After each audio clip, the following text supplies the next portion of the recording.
How are you? I'm still sick, so I might still sound a little funny, but I thought it had been a while since I read the Phantom Tollbooth, so I figured we would read some today, especially because I'm quite sleepy, so I thought it'd be cozy if we just read some to help us fall asleep.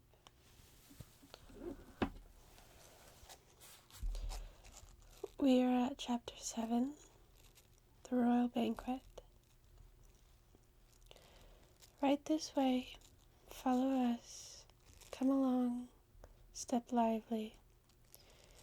Here we go, they shouted, hopping from the wagon and bounding up the broad marble stairway. Milo and Doc followed close behind. It was a strange-looking palace, and if he didn't know better, Milo would have said that it looked exactly like an enormous book, standing on an end, and with its front door in the lower part of the binding, just where they usually place the publisher's name. Once inside, they hurried down a long hallway, which glittered with crystal chandeliers and echoed with their footsteps. The walls and ceilings were covered with mirrors, whose reflections danced dizzily along with them, and their footmen bowed coldly. "We must be terribly late," gasped the Earl nervously as they reached the tall door from the banquet hall. It was a vast room full of people loudly talking and arguing. The long table was carefully set with golden platters and linen napkins. An attendant stood behind each chair, and at the center, raised slightly above the others, was a throne covered in crimson cloth. Directly behind, on the wall, was the royal coat of arms. Milo noticed many of the people he had seen in the marketplace. The letterman was busily explaining to an interested group the history of the W, and off in the corner,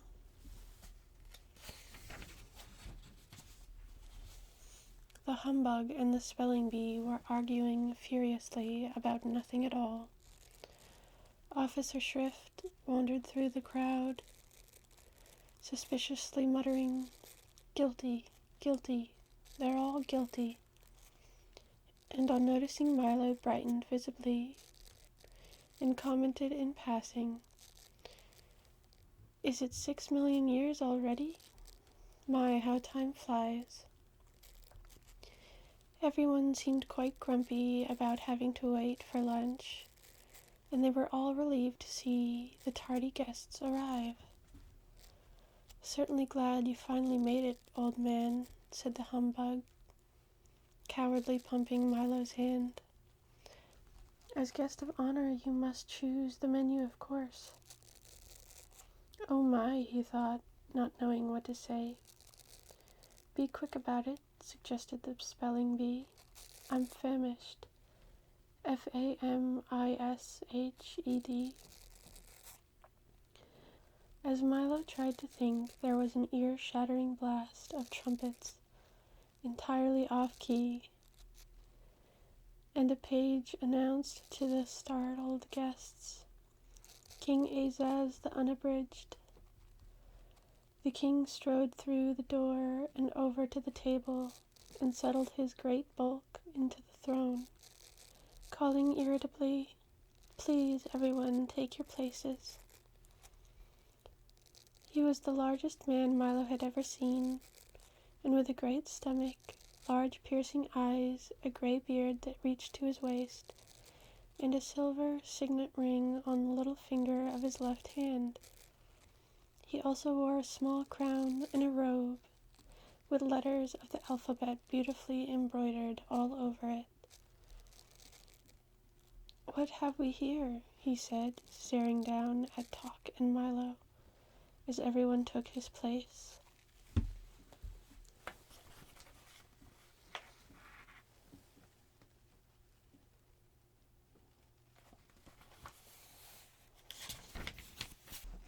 "If you please," said Milo.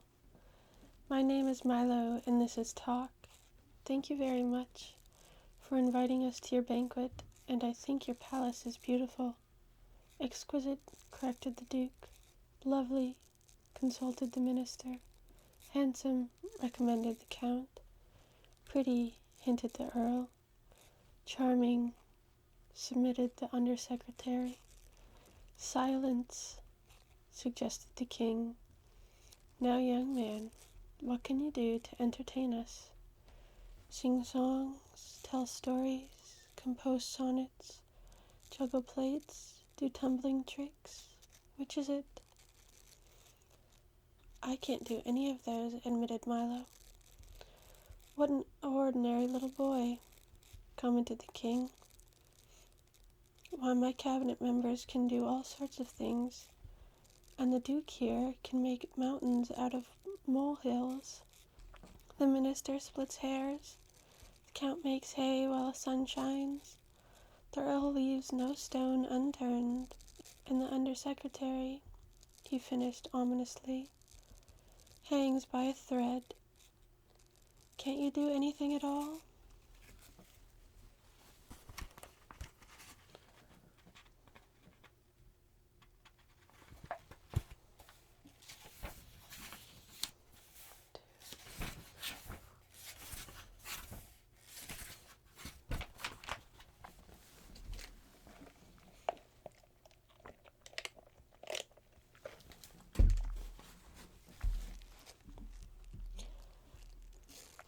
"I can count to 1,000, offered Milo. Numbers. Never mention numbers here. Only use them when we absolutely have to," growled Azaz disgustedly. "Now why don't you and Talk come up here and sit next to me, and we'll have some dinner." "Are you ready for the menu?" reminded the humbug. "Well," said Milo, remembering that his mother had always told him to eat lightly when he was a guest. "Why don't we have a light meal?" "A light meal it shall be," roared the bug, waving his arms. Waiters rushed in carrying large serving platters, and set them on the table in front of the King. When he lifted the covers, shafts of brilliant colored lights leaped from the plates and bounced around the ceiling, the walls, across the floor, and out the window. "Not a very substantial meal," said the bug, rubbing his eyes, "but quite an attractive one. Perhaps you can suggest a little more filling." The King clapped his hands, the platters were removed, and without thinking, Milo quickly suggested, "Well, in that case, I think we ought to have a square meal of—" "A square meal it is," shouted the humbug again. The King clapped his hands once more, and the waiters reappeared, carrying plates heaped high with steaming squares of all sizes and colors. "Ugh," said the spelling bee, tasting one. "These are awful." No one else seemed to like them very much either, and the humbug got one caught in his throat and almost choked. "Time for the speeches," announced the King, as the plates were again removed and everyone looked glum. "You first," he commanded, pointing to Milo.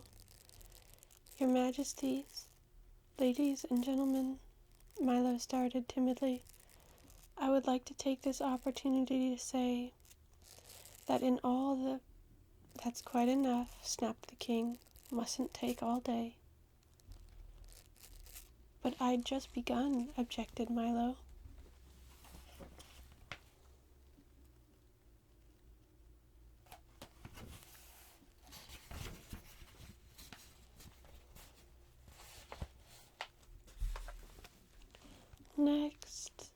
with the king, roast turkey, mashed potatoes, vanilla ice cream.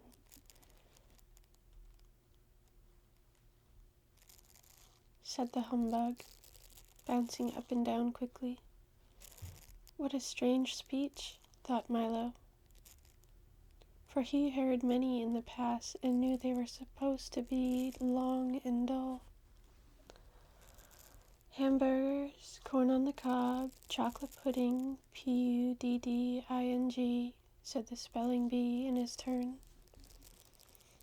Frankfurters, sour pickles, strawberry jam, shouted Officer Shrift from his chair.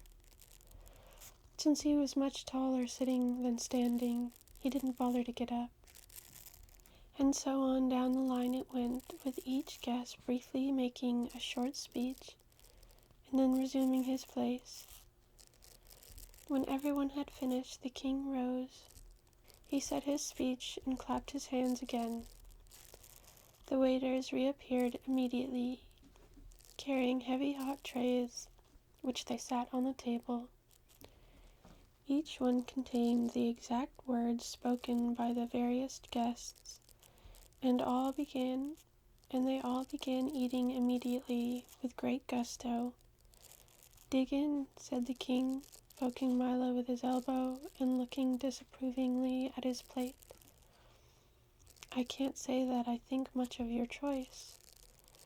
"I didn't know I was going to have to eat my words," objected Milo. "Of course, everyone here does," the king grunted. "You should have made a tastier speech." Milo looked around at everyone busily stuffing himself and then back at his own unappetizing plate. It certainly didn't look worth eating, and he was so very hungry. "Here, try some somersault," suggested the Duke. "It improves the flavor." "Have a rigmarole," offered the Count, passing the bread basket. "Or a ragamuffin," seconded the minister. "Perhaps you'd care for a cinnamon bun," suggested the Duke. "Why not wait for your just desserts?" mumbled the Earl, indistinctly. His mouth was full of food. "How many times must I tell you not to bite off more than you can chew?" snapped the undersecretary, patting the distressed Earl on the back. "In one ear and out the other," scolded the Duke, attempting to stuff one of his words through the Earl's head. "If it's not one thing, it's another," chimed the minister. "Out of the frying pan and into the fire," shouted the Count, burning himself badly. "Well, you don't have to bite off my head," screamed the terrified Earl, and flew at the others in a rage. The 5 of them scuffled wildly under the table. "Stop that at once," thundered Azaz, "or I'll banish the lot of you." "Sorry. Excuse me. Forgive us."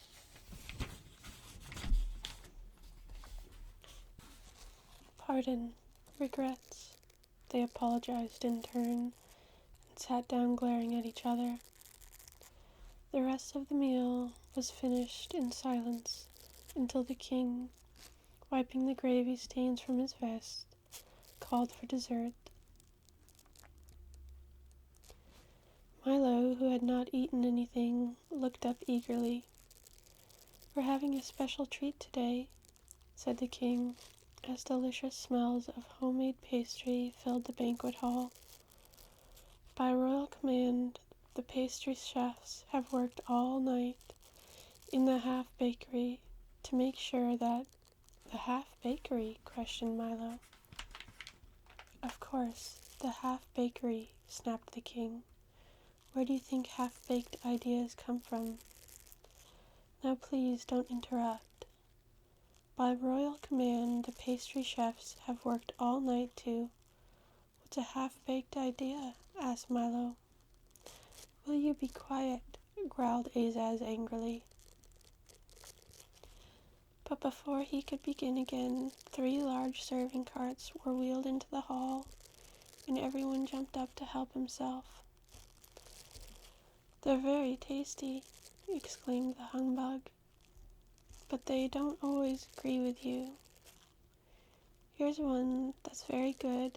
He handed it to Milo, and through the icing and nuts, Milo saw that it said, "The earth is flat." "People swallowed that one for years," commanded the spelling bee, "but it's not a very popular one these days. Days. He picked up a long one that stated, "The moon is made of green cheese," and hungrily bit off the part that said cheese. "Now there is a half-baked idea," he said, smiling. Milo looked at the great assortment of cakes, which were being eaten almost as quickly as anyone could read them. The Count was munching contentedly on "It never rains, but it pours," and the King was busy slicing one that stated, "Night air is bad air." "I wouldn't eat too many of those if I were you," advised Talk. "They look good, but you can get terribly sick of them." "Don't worry," Milo replied. "I'll just wrap one up for later." And he folded his napkin around. Everything happens for the best.